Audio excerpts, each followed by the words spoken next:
ఇన్ని రకాల తప్పుదావాలన్నీ తొక్కి ఒక జడ్పీటీసీ గెలిచేదానికోసం నిన్నటి నుంచి అయితే మరి రాయలసీమ 4 జిల్లాలు పులిందలోనే ఉన్నాయి.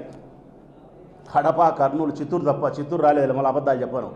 కడపలో నిన్నాడారు, కర్నూలులో నిన్నాడారు, అనంతపురంలో నిన్నాడారు. చంద్రబాబు నాయుడు గారు చెప్పినారంటే టెలికాన్ఫరెన్స్లో, ఏం చేస్తున్నారు మీరు ఆడికి ఓండి అని చెప్పి 3 జిల్లా ప్రజలు, 3 జిల్లా నాయకులు చోటా మోటా అందరూ నిన్నాడారు. పులిందలోనే ఉండేది 10,600 ఓట్లు ప్రజలారా. మాకు తెలుగుదేశం పార్టీ నాయకులు, కార్యకర్తలు ఈ ఊర్లో కనీసం అంటే ఒక 15,000 మంది ఉంటారు. వస్తున్నారు, పోతున్నారు, బస చేస్తున్నారు, వస్తున్నారు, పోతున్నారు.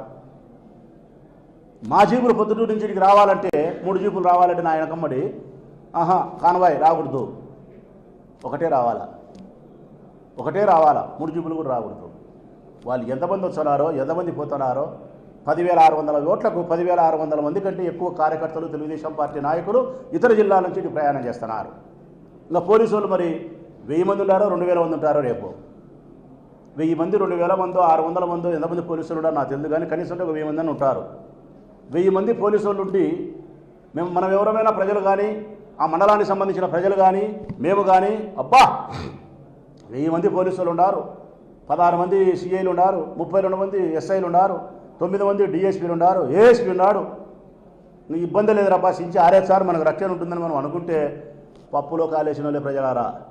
వీళ్ళందరూ ఉండేది మీకోసం కాదు, వీళ్ళందరూ ఉండేది తెలుగుదేశం పార్టీ వాళ్ళ కోసం, అనుకూలంగా ఓట్లు వేయించే దానికోసం, మిమ్మల్ని ఓటుకు రానియకుండా ఉండేదానికోసమే.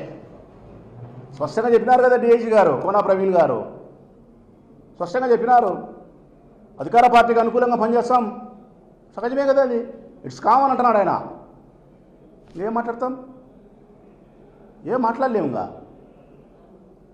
కాబట్టి ఇంతమంది పోలీసు వాళ్ళు పనిచేసేది మీకోసం కాదు, ప్రజాస్వామ్యం కోసం కాదు, ప్రజల కోసం కాదు, ఈ ప్రభుత్వాన్ని గెలిపించేదానికోసం, ఈ పార్టీని, తెలుగుదేశం పార్టీని గెలిపించేదానికోసం, వైఎస్ఆర్ కుటుంబానికి ఓటమిని రుచి చూపించి అవమానాన్ని జగన్ కల్పించాలనే పరిస్థితి చేసేది.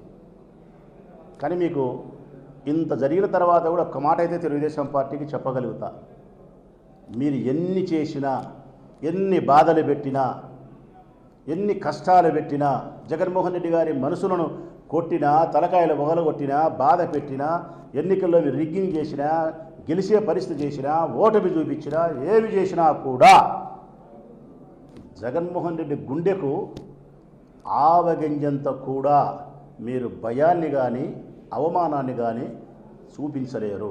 కారణం మీ అందరి గుండెలకు, మీ అన్ని పార్టీలకు భయాన్ని పరిచయం చేసిన మగోడే జగన్మోహన్ రెడ్డి. జగన్మోహన్ రెడ్డి గుండెకు ఆవగింజంత కూడా మీరు అవమానాన్ని, భయాన్ని మీరు పరిచయం చేయలేరు.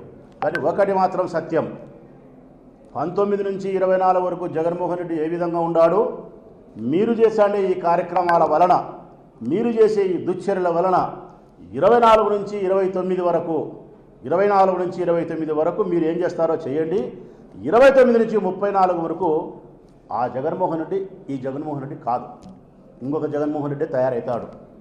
ఆ జగన్మోహన్ రెడ్డిని వేరుగా మీరు తయారు చేసేదానికి కూడా కారణం ఎవరంటే మీరే, మీ పార్టీలే. ప్రజాస్వామ్యానికి అనుకూలంగా ప్రయాణం చేసేవాడు, ధర్మబద్ధంగా ఉండాలని కోరుకునేవాడు, ప్రజలు ఓట్లు వేయాలని కోరుకునేవాడు, క్షమాగుణం కలిగి ఉండాలని కోరుకునేవాడు, ప్రత్యర్థులను కూడా మన దగ్గరకు వచ్చే మన పార్టీని తీసుకున్నామన్నా అని చెప్పేవాడు వాళ్ళ తండ్రిలాగా. అటువంటి మనస్తత్వం కలిగిన జగన్మోహన్ రెడ్డిని కూడా మీరు మరొక దారి వైపు మళ్లించే స్థితికి మీరు తీసుకుపోతున్నారు. ఇది రాష్ట్రానికి మంచిది కాదు, కడపకు మంచిది కాదు, పులివిందలకు మంచిది కాదు. దయచేసి పోలీసులకు బాగా విజ్ఞప్తి చేస్తూ ఉన్నా, నేను చేసిన కాడికి చేసినారు ఈ వారం రోజులు. మాకు తెలుసు, మీ అంతరాత్మకు తెలుసు, రాష్ట్ర ప్రజలకు కూడా అర్థమైంది. కానీ చివరిగా 12వ తారీఖైనా ప్రజలకు సంబంధించి ఓటు వేసే విషయంలో అయినా మా మీదంటే కేసులు పెట్టినారు, వాళ్ళ మీదంటే కేసులు, తప్పుడు కేసులు, మా మీద తప్పుడు కేసులు పెట్టినారు, వాళ్ళ మీద నిజమైన కేసులు కూడా అరెస్ట్ చేయరు, అన్నీ చేసినారు.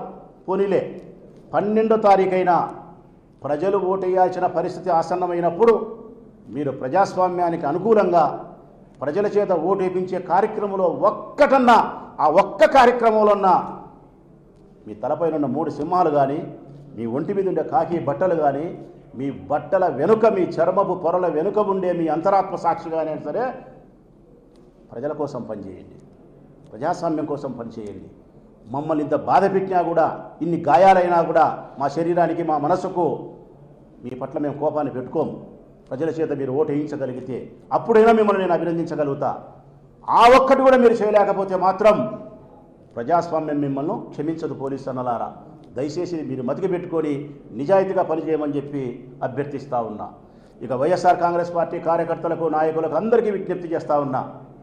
ఈ ఎన్నిక పూర్తిగా జగన్మోహన్ రెడ్డికి అవమానం చేయాలనే ప్రయత్నంతో చేసే ఎన్నిక కాబట్టి మనందరం కూడా మన ప్రాణాలను సరే ఒడ్డి మన అభ్యర్థిని గెలిపించుకోవాల్సిన బాధ్యత ఉంది.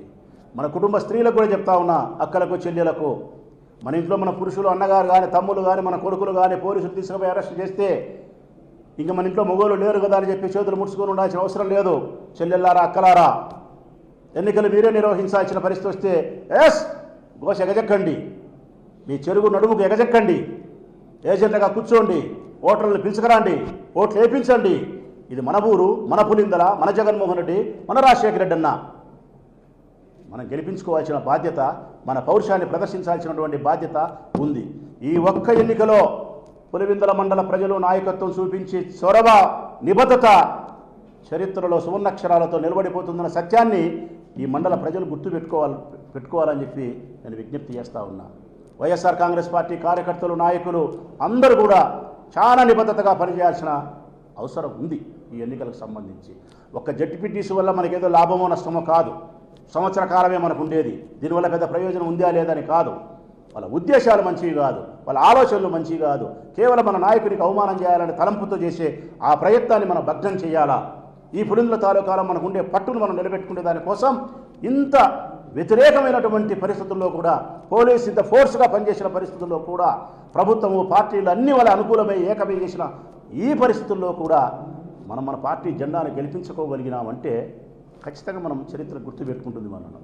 దానికోసం పనిచేయాలని చెప్పి మనస్ఫూర్తిగా నేను అందరికీ విజ్ఞప్తి చేస్తూ సెలవు.